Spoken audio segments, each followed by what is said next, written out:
Amados, enquanto vocês abram em Marcos,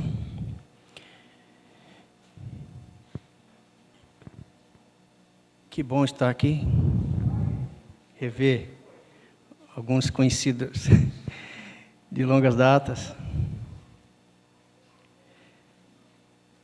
Irmã Marina, mulher de oração. Jefferson. Quanto tempo, né, Jefferson? Esse rapaz foi alcançado no acampamento. Glória a Deus. Adolescente. Ítalo. A irmã da Ingrid, esqueci o nome dela. Né? A outra irmã aqui também.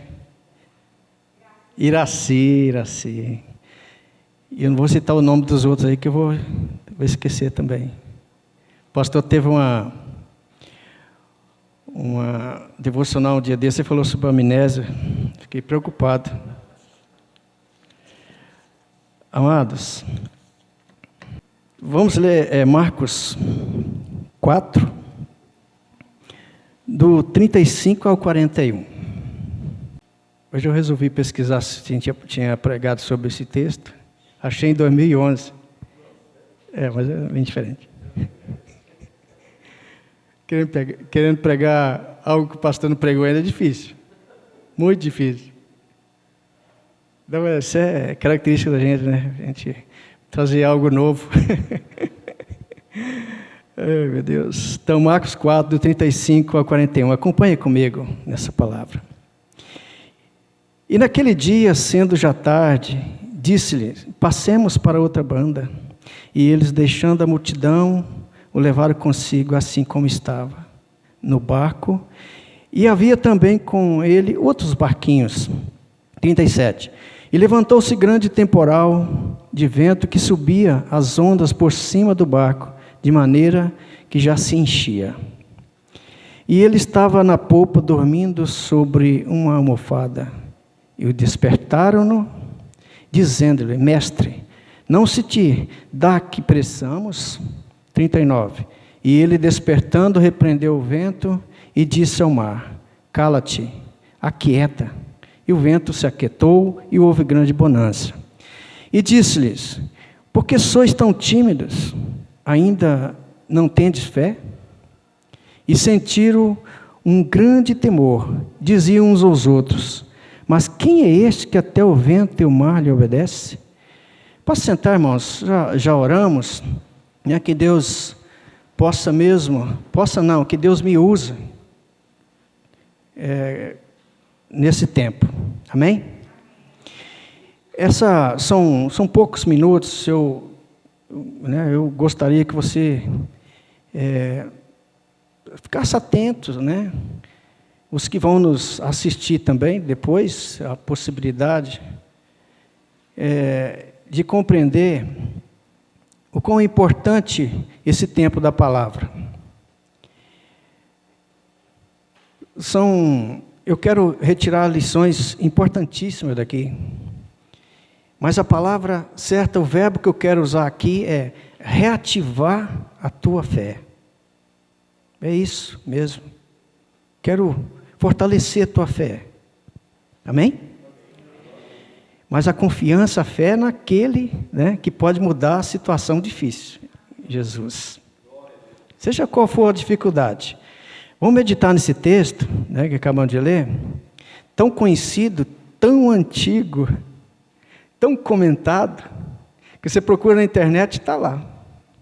Só do pastor que eu achei só 2011. Para tentar seguir a linha dele, né? Brincadeira, gente.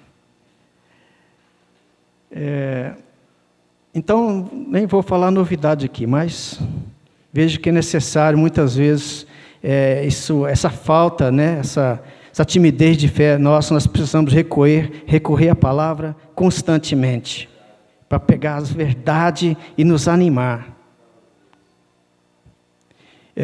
Acho que foi terça-feira que o pastor falou que os acomodados, né, pode ter amnésia, levando ao esquecimento da fé. Isso levou a minha memória lá na infância, né? Depois eu vou contar rapidinho para você. Todos nós já passamos por sofrimento, ou iremos passar. Você vai conversar com as pessoas, ou estão sofrendo, ou já passaram por sofrimento, e é assim. Isso é uma realidade.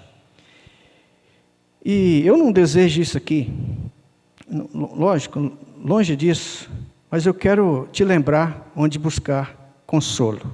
Amém? Gosto muito de conversar com as pessoas. Para e conversa. Eu já vou logo perguntando, como que você está? Aí você ouve das pessoas. Essa semana eu até aproveitei, sabia que ia pregar e comecei a conversar por aí para ver como que está o ambiente. E as pessoas estão com muita ansiedade, muito desânimo, depressão. Triste vida isso aí. O senhor falou sobre depressão. A fé abalada. Isso no meio de nós. Não é do ímpio, não. O ímpio nem tem fé. Quem tem fé é nós. E essa pandemia, ela acentuou mais essas questões de dificuldades. Tanto desemprego, acentuou muitas coisas. Seja problema financeiro, relacionamento de casais. Que problema sério. Problema sério na família. Afetou bastante. E eu vejo que nossos olhos, às vezes, ora está no problema, ou nos problemas, ora estão nas pessoas, em governo, vacina, expectativa de vacina. Vacina tem tanto, não sei quanto de segurança, de eficácia, aquela coisa toda. Então, as pessoas ficam muito com os olhos fitos nessas coisas. E a tua fé vai ficando cada vez mais fraca. E quando vem a adversidade, você não consegue. Por isso que tem que ir com a palavra. Esse aqui é o nosso alimento. E eu vejo que nossos olhos estão na direção errada. Como diz Hebreus, né? Hebreus 12, 2, eu vou ler aqui. Tendo os nossos olhos fitos em Jesus, o autor e consumador da nossa fé. É este que tem que ser. Que ele, pela alegria que lhe foi proposta, suportou a cruz no nosso lugar, desprezando, né, a vergonha, e assentou à direita do Pai. É isso, nossos olhos têm que estar nele. Nossos olhos fitos a ele. Esta passagem, ela também está em outros evangelhos, tanto em Mateus, como em Marcos, Marcos acabamos de ler, e Lucas também. Né? Mateus está 8, do 23 ao 27, e Lucas 8, do 22 ao 25. Vamos ver o que aconteceu lá. Vamos lá. O Mar da Galileia era famoso por suas tempestades. Um lago de águas doces, de 21 quilômetros de comprimento e 14 de largura. Eu até fui lá no Google Earth para dar uma conferida, que eu não gosto dessas coisas passar batido, né? Fui lá e medi, né? Só para ver se procede mesmo a informação. E ele é 220 metros abaixo do Mediterrâneo. Agora, você imagina isso aí, cercado de montanhas dos três lados, tem 300 metros de altura as montanhas que estão em volta, e logo alguns quilômetros, tem o Monte Hermon com quase 3.000 metros, onde fica coberto de gelo, segundo essa informação aqui. Todo ano, algumas vezes, descia com fúria dessa região, grande violência, né? Essa tempestade pelos montes, caindo sobre o lago, levando as ondas e provocando terríveis tempestades. Amados, quando falamos um relato a respeito dos aspectos geográficos, ou a história daquele lugar, é para nós situarmos. Não é para tentar explicar o tamanho do milagre que acabamos de ler aqui. Não é isso. Porque Jesus poderia simplesmente fazer uma tempestade nos lugares mais improváveis.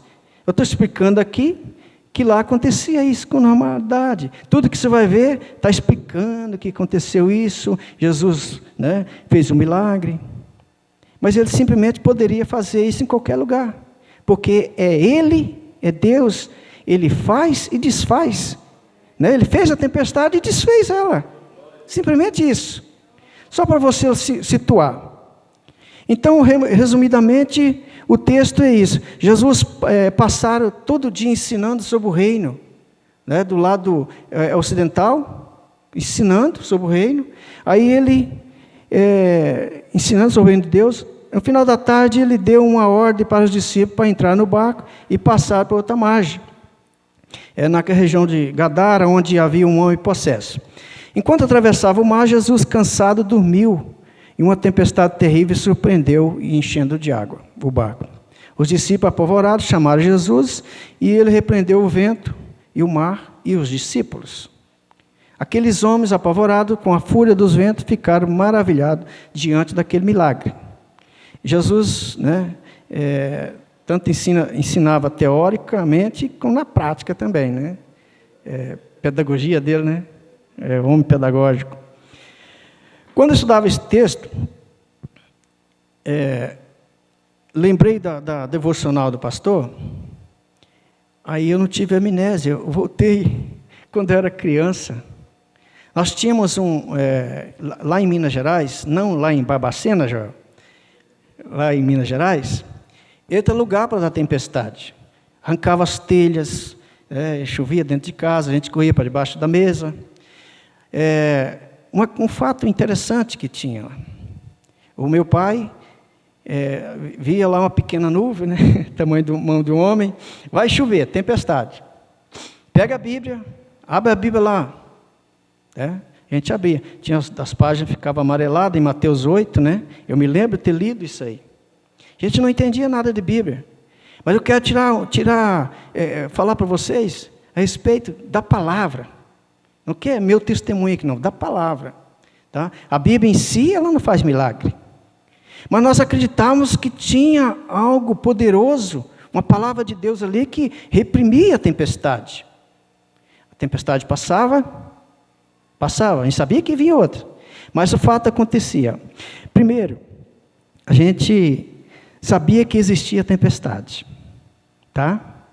Segundo, ela causava danos, arrancava telha, a gente via os relâmpagos caindo água dentro de casa, a gente tinha medo. Terceiro, a gente tinha medo. Né? E mais uma coisa, a gente acreditava que aquilo ali existia algo que podia nos livrar do perigo, a palavra era fé. Mesmo sem saber ler, sem saber ninguém para ensinar, não havia quem ensinava a gente naquela época. Era muito raro. E havia um sentimento de vitória quando passava. Havia um sentimento de vitória. Mas sabia que viria outras tempestades. Veja, irmãos, igual eu falei, a Bíblia em si, aberta, não vai fazer milagre. Mas aqui contém a palavra dele. Como eu falei, reativar a tua fé, então vai para a palavra.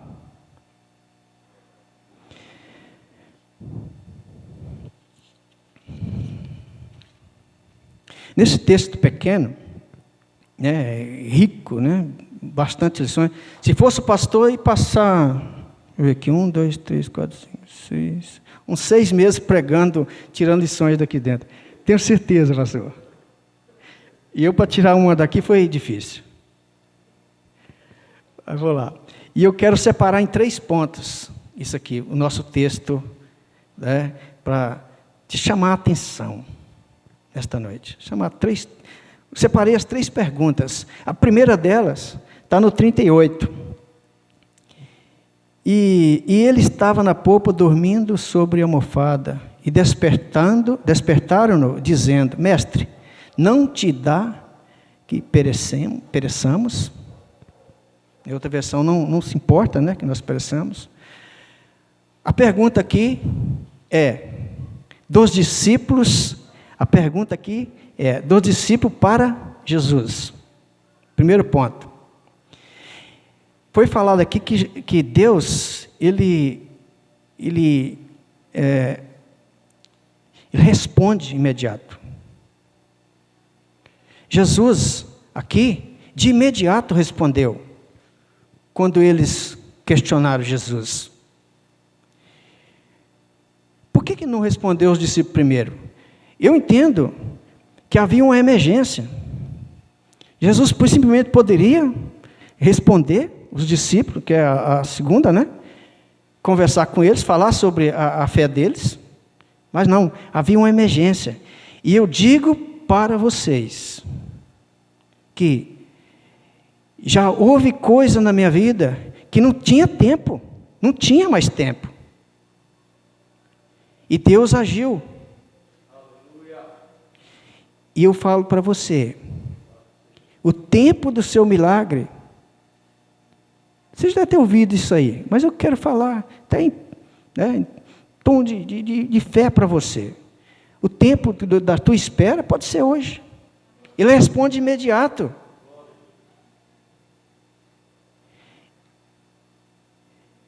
Eu quero fazer uma comparação, uma analogia entre a tempestade da vida, o temporal, o tempo ruim, né? O pessoal fala, as nuvens, o tempo está ruim, tempo mau. Né?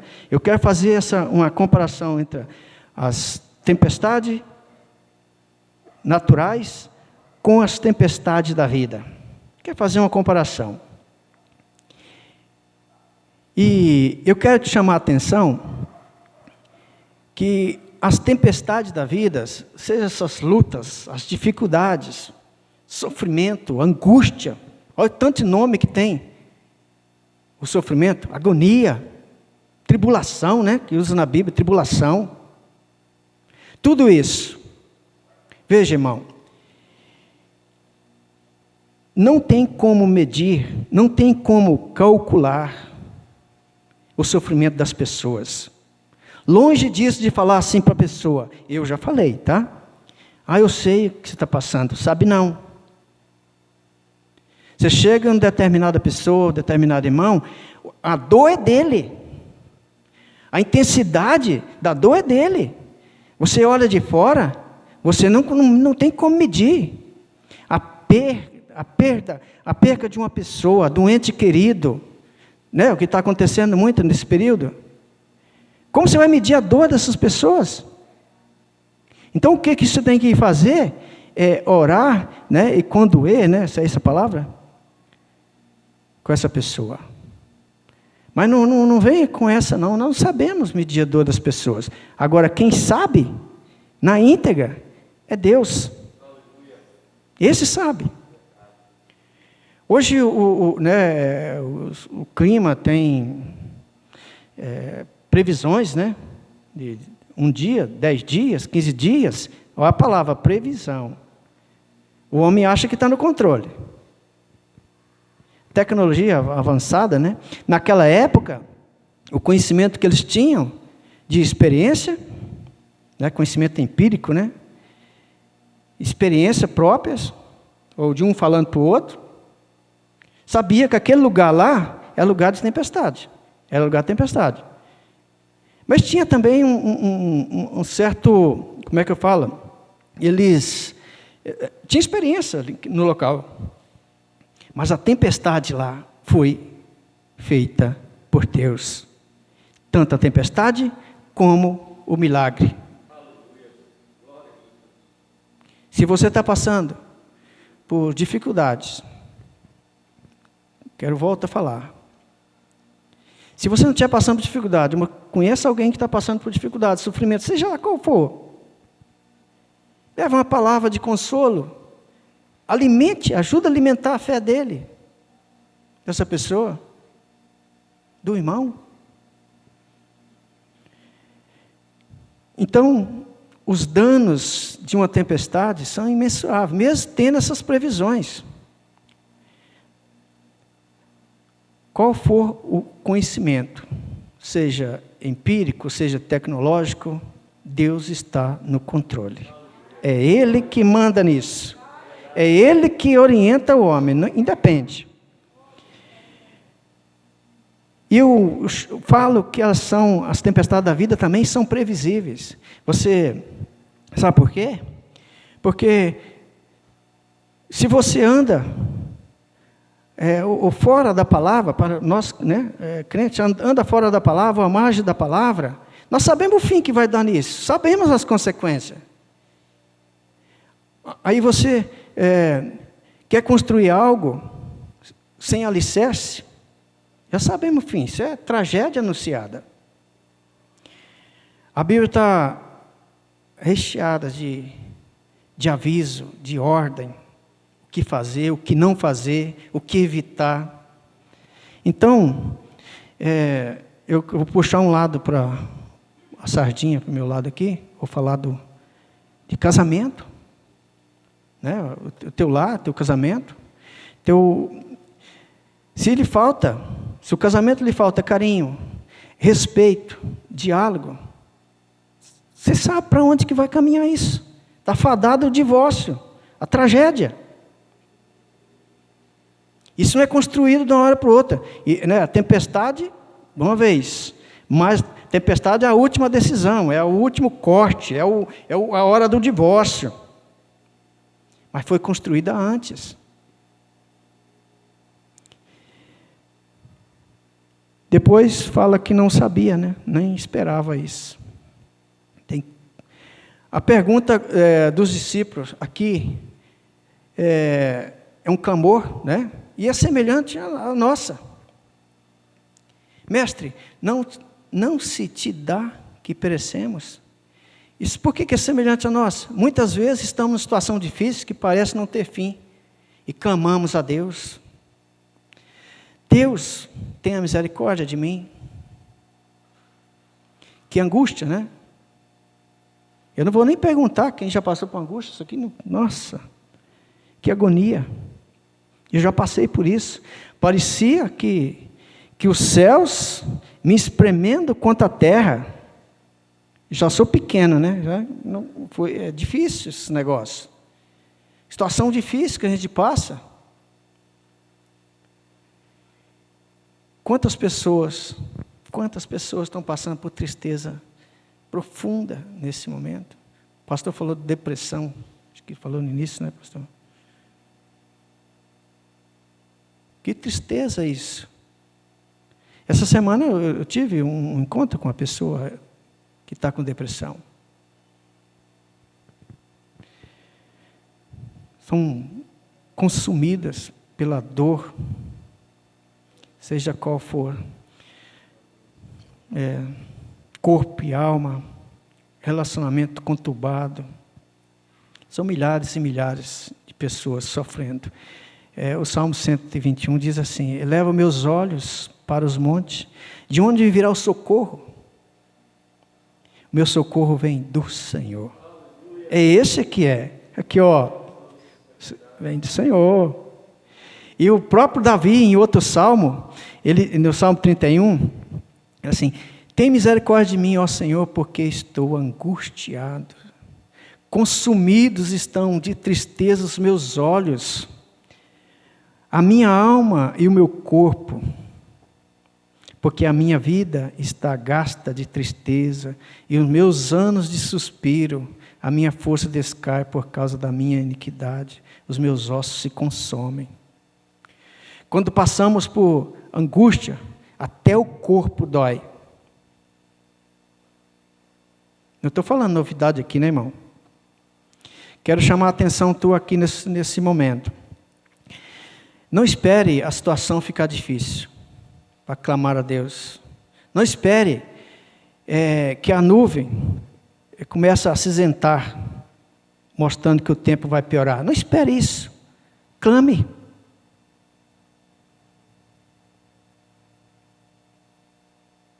Clame a Ele. Às vezes temos uma sensação de que Deus está dormindo. No Salmo 121 diz também, diz que aquele que não cochila nem dorme. Não cochila nem dorme. Mas às vezes parece, né, que não estamos, parece que não está atento aos dramas da nossa vida. Aí nos gera grande angústia. O nosso Deus não cochila, não dorme, não cansa. Quantas promessas, né? A presença de Jesus na nossa vida faz toda a diferença. Né? Jesus estava aqui no texto, no barco. Fez toda a diferença. Ele está no seu barco? Amém? A presença de Jesus nos livra do temor. Davi diz isso. Ainda que eu andasse no vale da sombra da morte, não temeria mal algum. Isso não quer dizer que o caminho seria seguro, mesmo que a morte nos ronde. Com Jesus não temeremos mal algum. Amém? Oh, glória a Deus. Jesus disse aos seus discípulos, foi citado aqui hoje, eis que estou convosco todos os dias até a consumação do século. Que promessa! Que promessa, Mateus 28. Aleluia. Ele nos dá segurança. Amados, temos que agarrar nessas promessas, nas promessas desse livro. Porque Ele não dorme, está conosco, sua presença é real. Segundo ponto, por que sois tão tímidos? Está no 40. E disse-lhe, por que sois tão tímidos? Ainda não tendes fé? Essa pergunta aqui agora é de Jesus para eles. Na verdade, os discípulos tinham fé. Porque o texto fala aqui, tímido, era pouca fé. Né? Eles tinham fé. Mas não era fé suficiente, porque você conhece algum homem que consegue parar um temporal aí? Qual autoridade você tem para isso? Eu já tentei uma vez. Mas não deu certo, aí deixei de lado. E ele faz a mesma pergunta agora para mim e para você, amados. Quanto tempo tendes andado comigo? Você não viu ou não presenciou meus feitos o bastante para ter fé? Jesus fazendo essa pergunta para nós. Não tem lido a minha palavra a meu respeito?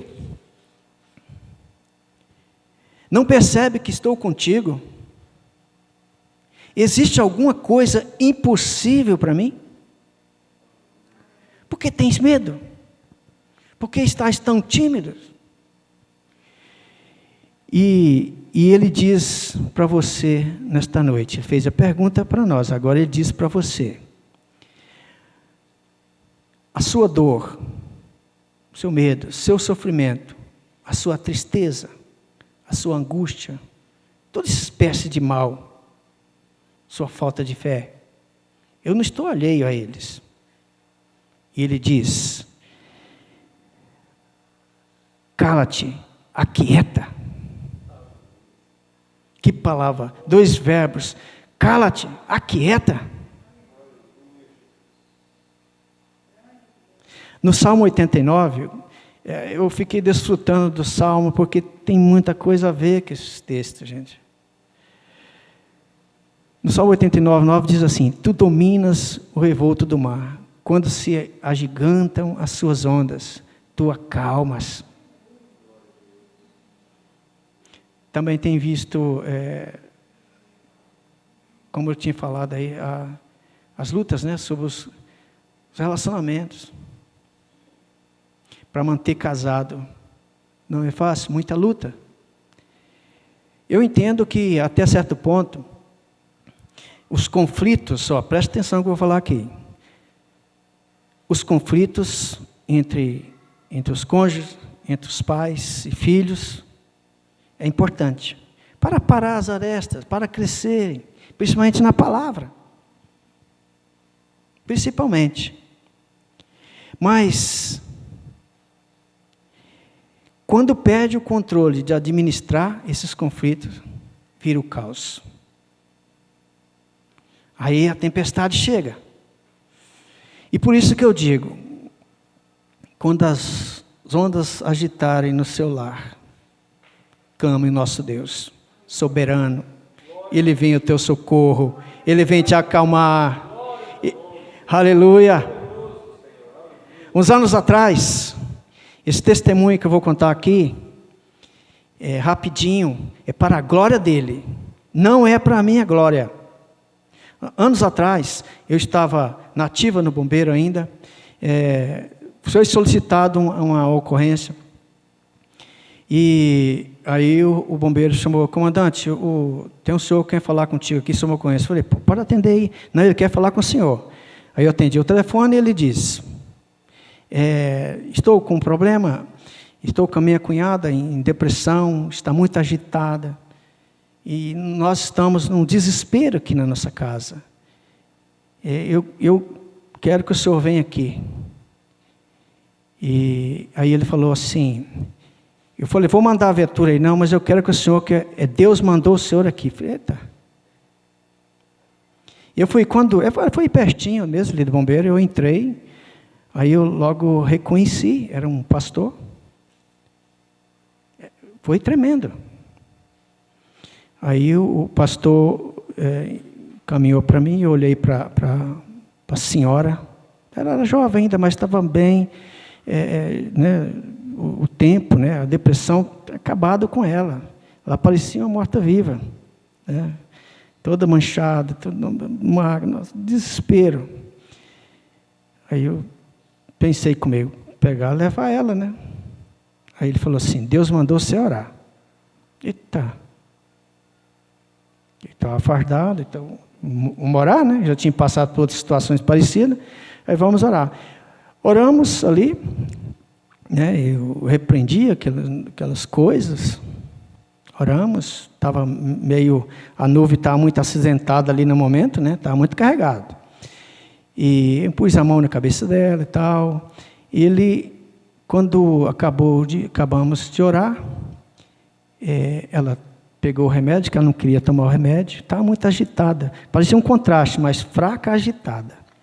Aí ela tomou o remédio, né? E ele disse: eu sabia que Jesus estava no barco. Eu sabia. Pronto, resumindo. Saí dali, né, dando glória a Deus por isso, né? Recobrou os ânimos dela. Não levei para o hospital, que é comum a gente fazer isso. Passados dias, ela e a irmã dela passam lá no bombeiro. Coincidência, eu lá, bombeiro. Eu vim trazer a minha irmã, que está curada. Aleluia! Glória a Deus! Para a glória dele. Tem a ver. Então, para a glória dele. Terceiro ponto, amados, está no 41. E sentiram um grande temor e diziam uns aos outros: mas quem é este que até o vento e o mar lhe obedece? Quem é este? A pergunta agora é entre os discípulos. Entre os discípulos. E esse milagre revela uma forma maravilhosa e completa da divindade de Cristo e a sua soberania. Ele é o verdadeiro Filho de Deus, cujo poder se estende sobre todas as coisas. Somente aquele por meio do qual todo o universo foi criado é capaz de submeter o seu poder às leis da natureza. Jesus pode acalmar a tempestade simplesmente porque Ele é Deus. Nosso Deus criou a natureza e Ele não criou a natureza e deu o start, né? Ou seja, ligou lá o botão. Ele coopera, aprendi com o pastor, Ele coopera, Jesus cooperou nessa situação aqui, porque Ele que fez, Ele que tira, Ele coopera, Ele cooperou com a situação dos discípulos. Nada foge do seu controle, nada foge das tuas mãos. Qual é o homem que é capaz de fazer isso? Quem é este que até o vento e o mar lhe obedece? A resposta não pode ser outra. É Cristo, o Filho de Deus, sendo plenamente homem. Ele dormiu no barco, mas sendo plenamente Deus, Ele acalmou a tempestade. Inclusive, nós temos aprendido, eu estou repetindo isso nas terça-feira, sobre cristologia, né? A humanidade de Cristo, a divindade de Cristo. Você está convidado. O salmista escreve assim: Senhor é aquele que controla o vento, as ondas. Ele faz cessar a tormenta e acalma a violência das águas. Estou citando o Salmo de novo. Ele livra das dificuldades aqueles que clamam na angústia, levando ao seu porto desejado. Salmo 107, 23 ao 30. Eu quero, já concluindo, aleluia, as dificuldades terão fim. Se não for aqui, será na eternidade. Amém? Difícil, né? Isso aí é difícil. Quando a gente fala que as dificuldades, se não passar aqui, é passar na eternidade, parece que está longe, né?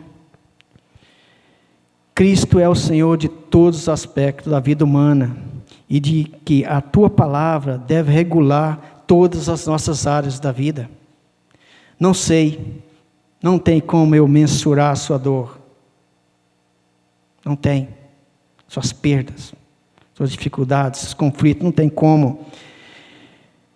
Mas nesse momento, amado, preste bem atenção. Você está clamando, tem clamado pela misericórdia de Deus. Tenha fé. Não seja tímido. Clame. Os discípulos aqui já tiveram a experiência com Jesus, estão na glória. Que ninguém está vivo aqui. Agora, o que está escrito aqui é para nós.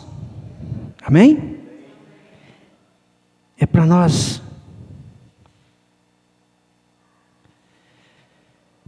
Eu quero fazer duas aplicações. Uma aplicação para a igreja. Nesse texto diz que Jesus livrou os seus discípulos daquela tempestade no barco. Apontava para a igreja que ia ser sacudida pelas dificuldades, mas ele estaria com ela. Aleluia. E uma aplicação pessoal aqui, né, é de conforto e fortalecimento da nossa fé, no perigo, seja na dúvida. As tempestades, amados, passarão, e se não passar, Deus ainda estará no controle. Ele está no barco. Aleluia. Que a presença de Jesus na sua vida e no seu lar seja real. Glórias a Deus. Quero te motivar ainda, fortalecer tua fé, que tem uma palavra aqui, que eu já citei ela, é uma ordem que meditamos hoje aqui, do próprio Jesus, a quem pode te curar, a que pode mover, o que pode acalmar as suas dificuldades. Quero orar por você, né, e fique de pé, por favor.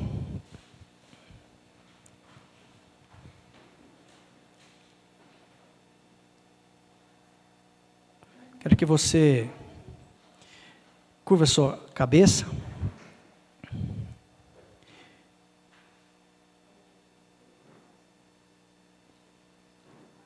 Quero que você ore por você e pelos os outros. Ore também pelos outros.